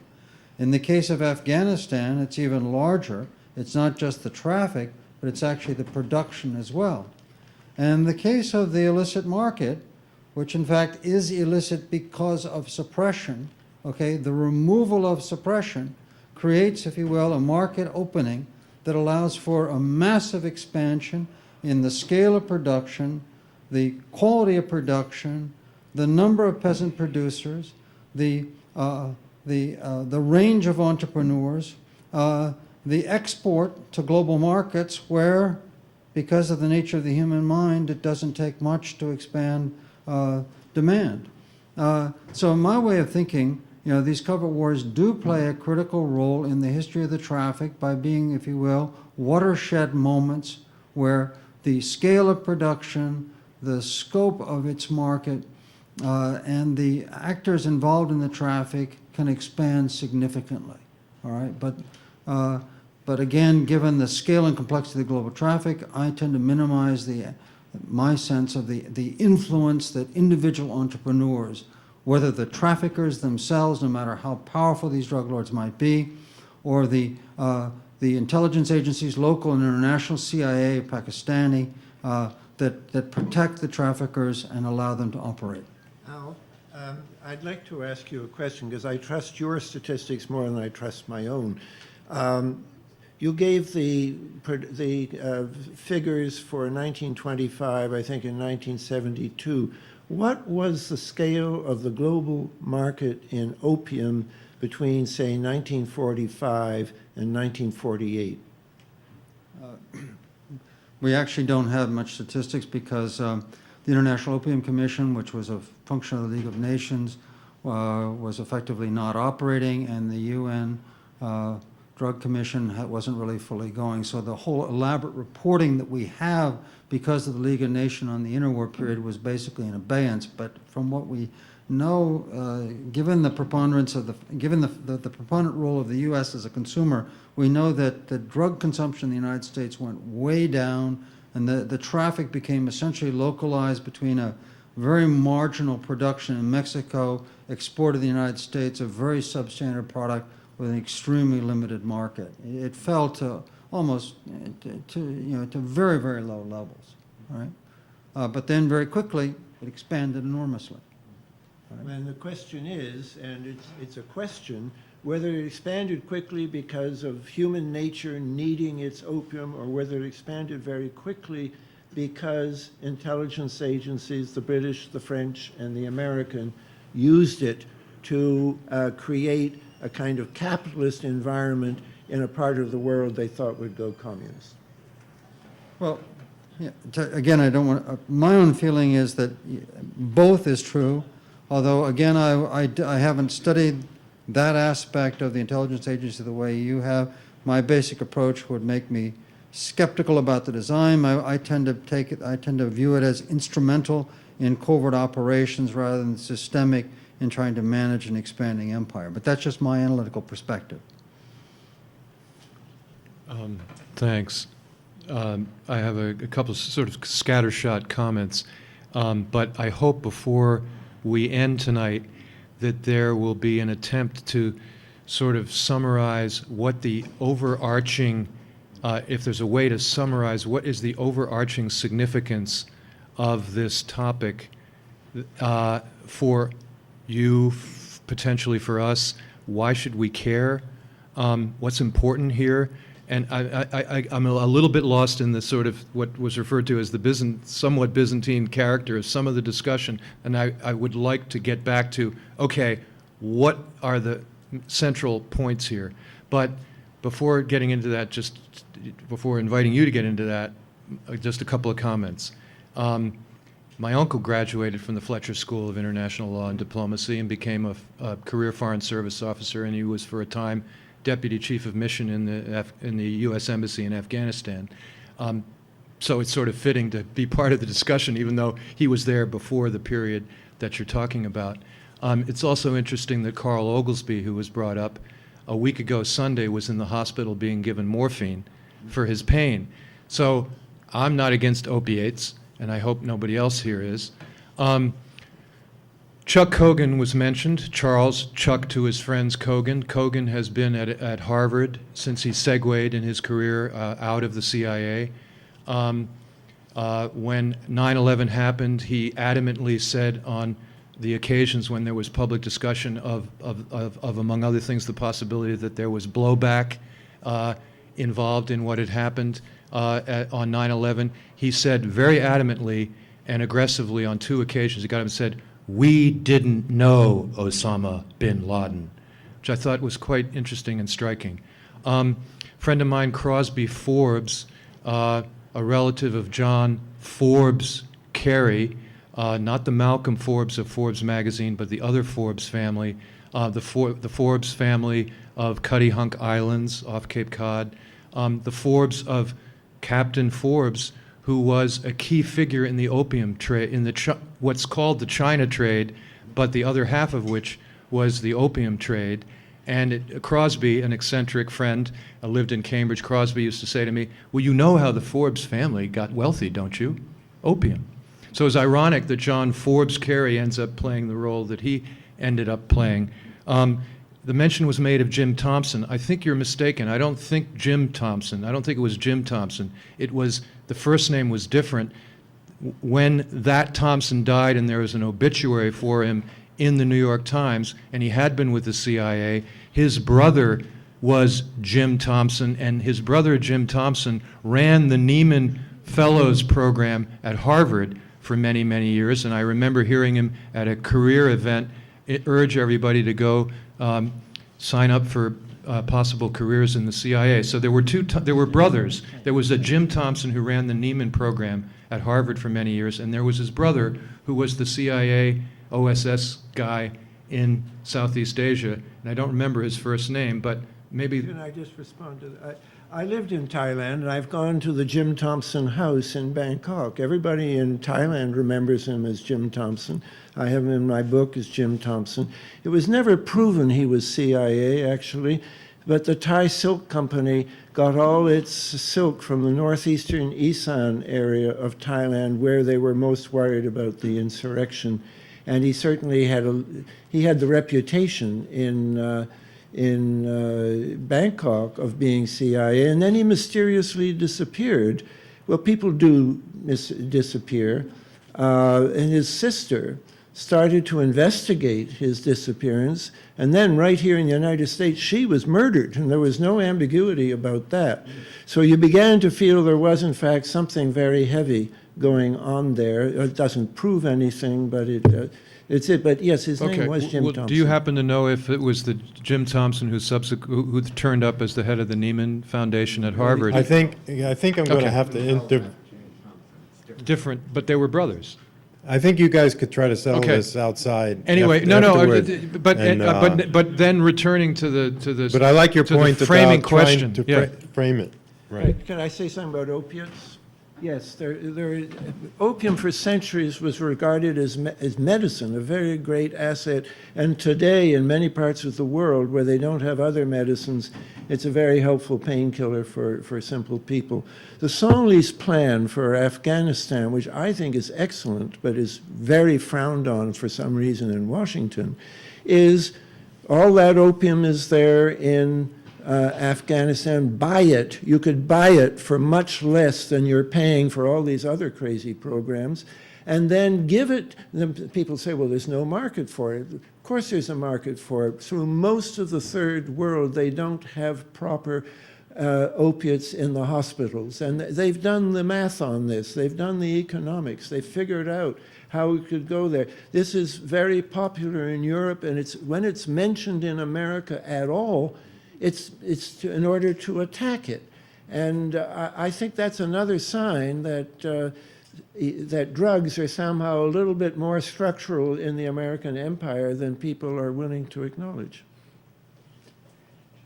To begin the process of, what does this all mean in terms of public policy, and what are the implications of what we've been talking about for the life of ordinary Americans dealing with elections, I think there are, first of all, some immediate issues that arise from the analysis of the complexity of the global commodity trade.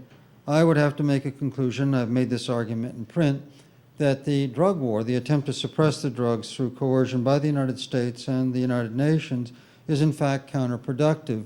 And I've made the argument that, in fact, in a complex global commodity system, the regional or local suppression of drugs serves actually to stimulate the market. That one of the things that, I mean, think about it, if you have a successful suppression operation that removes supply, demand remains constant, price goes up. I mean, we all recall that from Economics 101.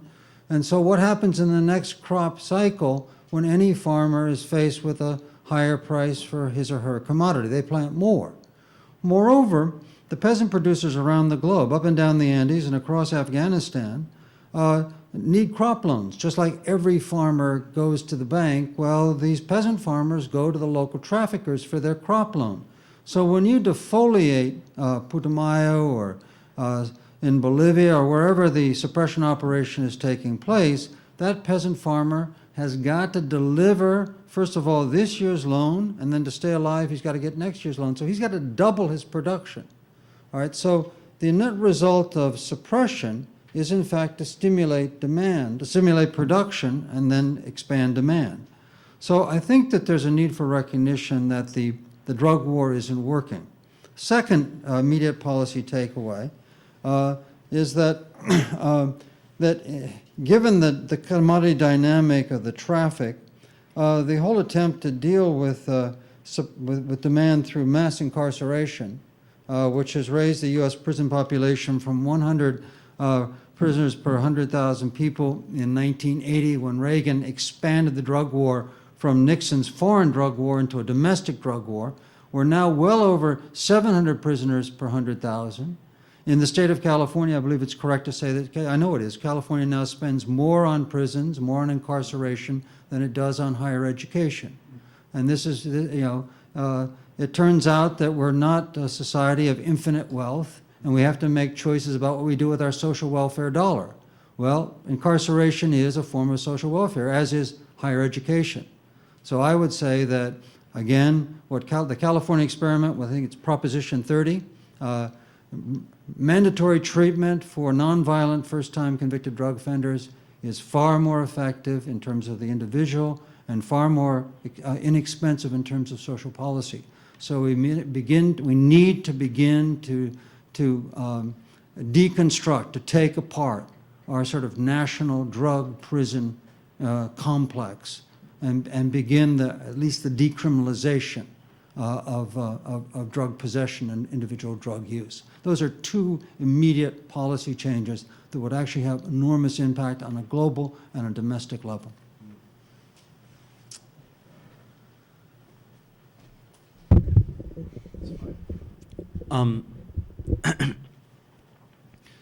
I just have one question, which is, you've both been talking about the CIA kind of pushing drugs or being involved in the drug trade as an arm of American empire. And I was just wondering if you could reflect on the ways that, especially in the Andes, the DEA, the Drug Enforcement Administration, has also kind of been an arm of American influence and a sort of way of American infiltration into those countries. Is there a connection there, or are two parts of the United States government actually just kind of working at cross purposes against each other, or what's the relation? Cocaine politics, yeah.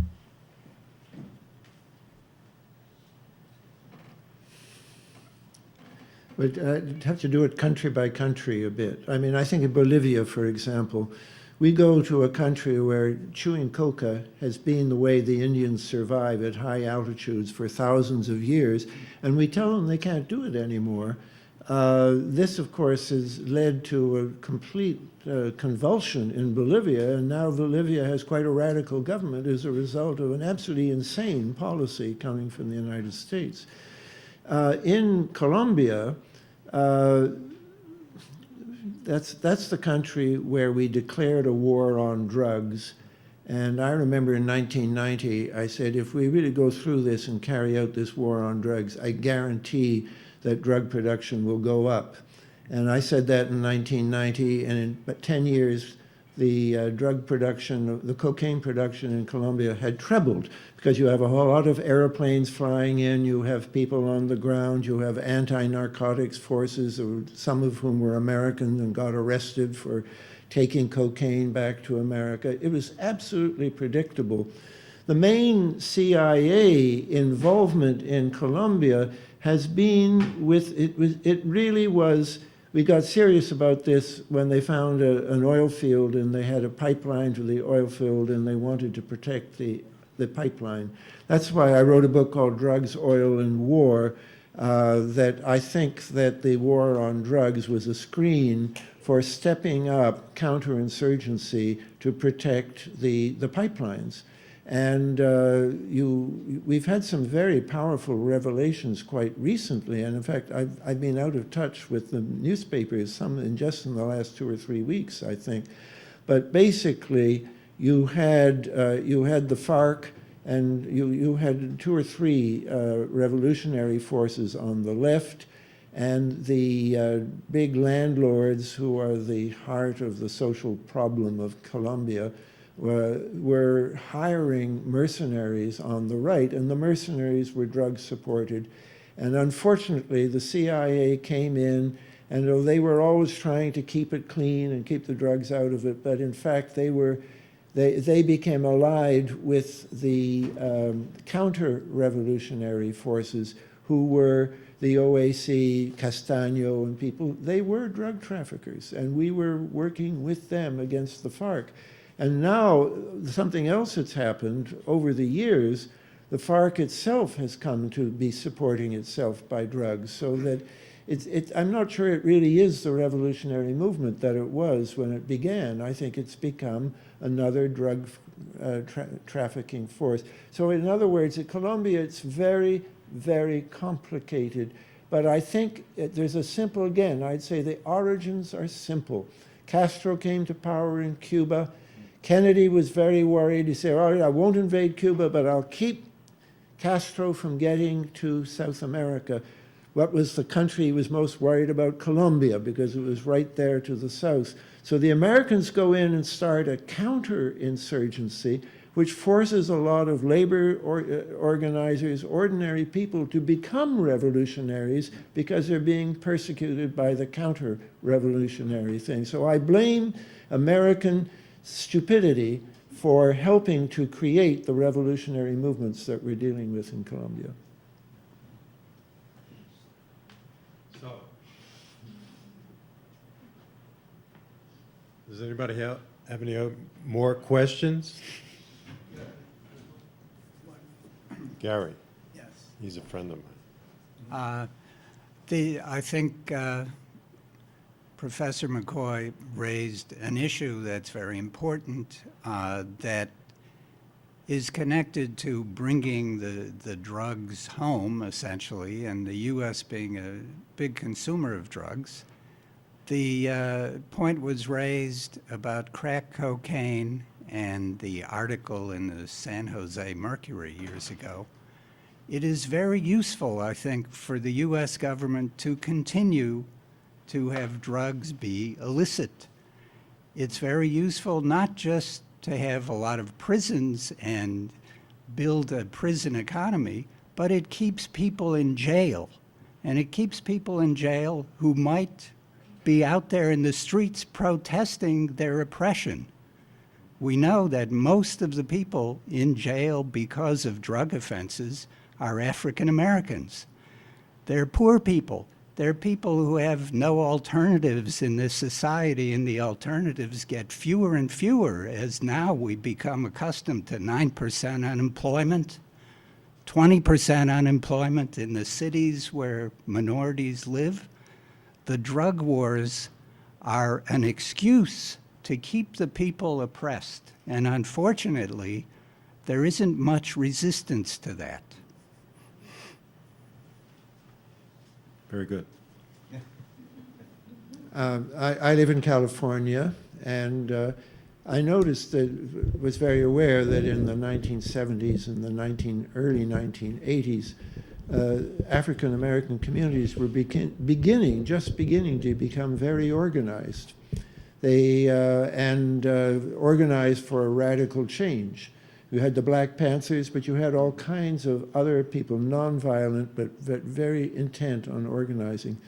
I talked to an African-American organizer, and he said in 1 year, I went down, I forget the years, but it was early 80s. Let's say it was 82. He went down. He had a whole network of organizers, and he went back in a year, or maybe it was 2 years, and they were all now drug dealers. It absolutely depoliticized the situation and created a narcotized economy and a narcotized community. And of course, this has created a situation where a lot of African American leaders share with people like me concern about the drug situation in this country, but it's put them into a situation they want law enforcement, unfortunately. The wonderful black minister who delivered the final invocation at the inauguration of Obama, which was, to me, the inaugural was a very, very moving ceremony, and the final invocation was very moving. I have sat next to that man at an anti-drug conference, but we were agreeing that we disagreed about where to go because he wanted enforcement and I wanted legalization. That was the last thing he wanted. So it is again served to break up potential alliances that would have challenged the status quo and to narcotize whole communities and, as you say, to put a great number of their leaders in jail. And you know, it's one more thing about California. We're nearly bankrupt because we are not taxing our #1 agricultural product, which is marijuana. One last question. This is on behalf of my 11-year-old son, with whom I had a debate about this afternoon. A lot of what you have discussed, which I'm very grateful for, the information is really still a history lesson, and what a lot of us would like to know, especially my son, is what is the current status of the relationship between the U.S. Intelligence services and the overt government as well as the covert government with the drug trade? What's going on right now? I mean, that's a complex and almost unknowable question. My gut instinct is that, how can I put it? The regional local power holders across Afghanistan are no longer, if you will, in a situation of a divided society because of the Karzai government and the presence of an insurgency in that government. That brokers are simultaneously the lowest agents of the local representatives of the government. They have ties to Kabul. They mobilize militia. They provide intelligence. They mobilize militia for coalition forces. They provide intelligence for the CIA. They also are, in many cases, influential drug brokers, which means that they're dealing with the peasants and the traffickers, and they're presiding over a traffic which is sustaining the Taliban. So in effect, the situation has gotten enormously murky. Whereas, let's say, back in 2001, it was a Northern Alliance, and the former warlords who were across the border in Pakistan, they were the traffickers that we were allied with. The Taliban, after the prohibition of 2001, wasn't in the traffic anymore. So there was a clear dividing line, ephemeral, but a clear one. That's gotten very murky. And so right now we have a situation where the CIA and the U.S. military are dealing with these local power brokers who have these multiple functions, and they deal with them because they have to, and they don't pursue them very vigorously for their traffic. So it's gotten very murky. It represents a kind of institutionalization of the traffic within this curious government we have in Afghanistan, where still, apart from the war effort itself, as far as I can tell, the largest single commodity that society produces that sustains that society is opiates. Okay, so it's gotten very murky. It's gotten really inbuilt into the structure, all right? And then the export is enormous right across, the vast sprawl from Ireland all the way to Vladivostok, as I said, with all these multi-ethnic trafficking groups. And some of them we played with. For example, the traffic, when it routed, used to scamper along the Adriatic coast. That was the coastal route. It would go inland through Kosovo. Okay? I recall attending a drug conference in Switzerland in 2000, and there were these tough guys with Glocks on their hip. And they were the cantonal drug police. And for these guys, ethnic profiling wasn't a question. Kosovars were heroin, heroin was Kosovars. And what they said to me is, look, the Kosovo Liberation Army, which is now the government, they're in diaspora. These guys, the traffic comes through Kosovo. These guys sell, they distribute in the canton all across Switzerland, all across Europe. They buy guns with the profit, ship it back, and we have to pick up the pieces. Now, that was a very close U.S. ally. We backed the Kosovo Liberation Army. Many of the people that we put into power were a part of that. And so in other words, it's gotten very murky. The blurry, clear lines between criminal, legitimate government officer, trafficker has gotten very murky and very blurred as the traffic has kind of gotten institutionalized in the complex post-Cold War politics of the Eurasian landmass. That's a... It is murky. I'm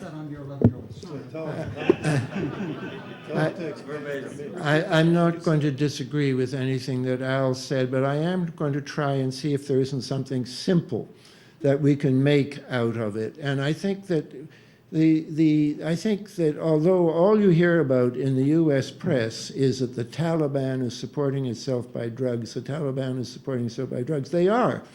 But how much of the drug traffic do they control in Afghanistan? And the highest estimate is about 12%. And the rest of it is going to all of these murky arrangements for this very disorganized government that's called Kabul.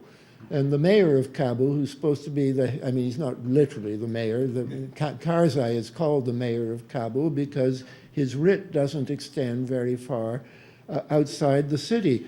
Historically, that's how Afghanistan has been. When you had a peaceful time, it was when the ruler knew that he should stay around his palace and let the local lords do what they're doing. And you've got something like 80% of his establishment in the rest of the country consists of local warlords, including until recently his brother in the south, and a whole lot of people who are drug lords and CIA assets that we're not attacking when we talk about dealing with things. It's the U.S. policy only to attack the drug dealers that are involved with the Taliban, which means dealing with a tiny percentage. So I think this is quite simple.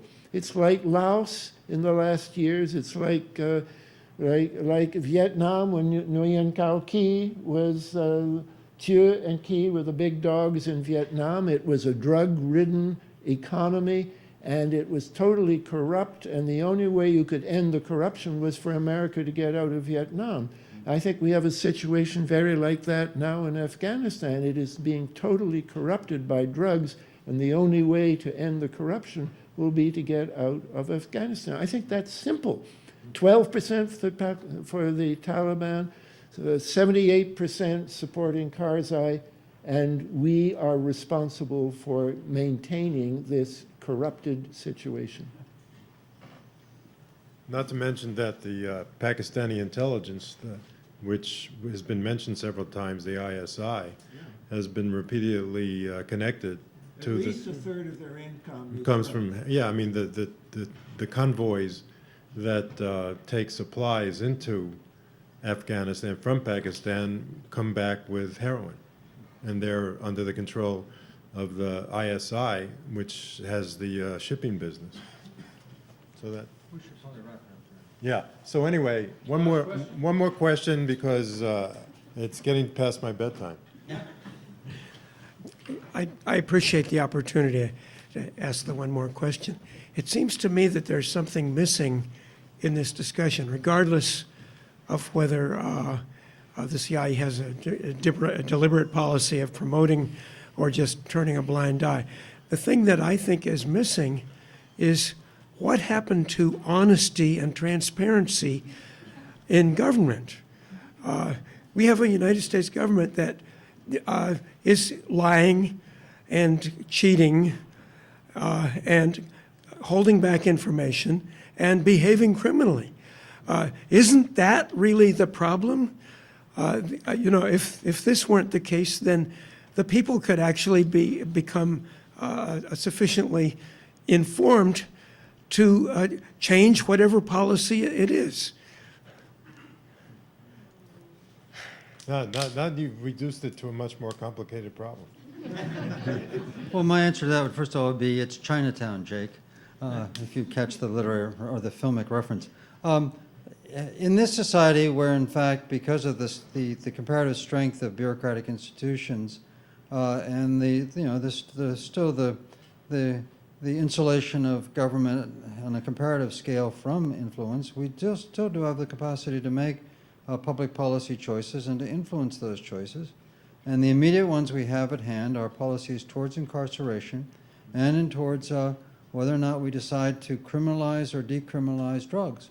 And we start from those two bases, and we move piecemeal because it is a very complex global traffic, and you don't simply, if you will, launch a sudden, bold strike in the anticipation of a radical and sudden reform, because there are oftentimes very serious unintended consequences of tinkering with such a complex system. So move 2 steps forward and then take stock and move forward again. But we need to launch ourselves on a trajectory of reform of this whole complex nexus. That's my suggestion. I think when you're talking about where did honesty go, it's no secret. It's absolutely no secret now that we're dealing with a political system that is being corrupted by money, all kinds of money.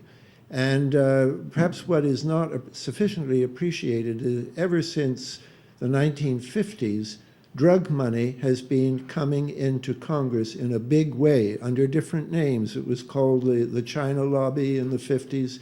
Then you had, it didn't really have a name, but the Thai government was systematically funneling money to both political parties through the same Paul Helliwell, who helped set up the support system for the drug armies in Thailand. And then you had a man called Adnan Khashoggi, who has been recently identified as linked to the drug traffic, once called the richest man in the world. They say he once left a suitcase with $1 million in Richard Nixon's summer residence at San Clemente and forgot to leave with it. You had BCCI, which was investigated by a Senate committee, and a report showed the amount of money. The BCCI was pouring money into our political system, and we've had money poured in by the Saudis and the Pakistanis. It's going to be very difficult. I don't have an answer, really, except that sometimes things have to get worse in order to get better. Well, they've been doing that for some time. So anyway, thanks for coming and bearing with us. Speaking of money, next time, a week from Wednesday, Simon Johnson of the World Bank and MIT will be speaking about the next financial meltdown, meaning that nothing has been done to prevent it after the first one. In fact, what was done after the first one, if you read his book, almost ensures that it'll come back with a vengeance, because the bankers are operating in a system where they can take high risks, and if they win, they get the money, and if they lose, the taxpayers bail them out. Mm-hmm. So that's a preview of what he's going to say, I think. Oh, yeah. I'm Jerry.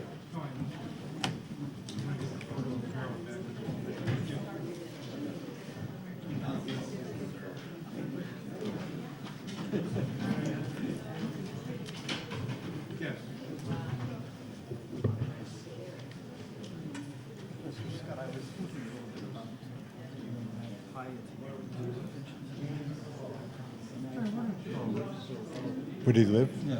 Well, he lived in Cambridge for about 30 years. And then in recent years, this guy, Donnie Miller, was a good friend of Carl's, having been, Carl was the national president of SDS in 65. And this guy, Donnie Miller, was the head of SDS at Dartmouth at that time. So he got to know him. Knew him pretty well. He lived around here for a long time. And then he had a girlfriend who lived in Montclair who was kind of taking care of him in his latter years. But he was here for a very long time. You know who I want to give it to? Another girl who had an affair with him in the 70s. Yeah, Abby Rockefeller. Yeah, there were a lot of them. But he was basically excommunicated from the SDS because he went against the Weathermen and Bernardine Dorn in his autobiography. There was a trial, that he was insufficiently Star-chambered. radical. He called himself a radical centrist.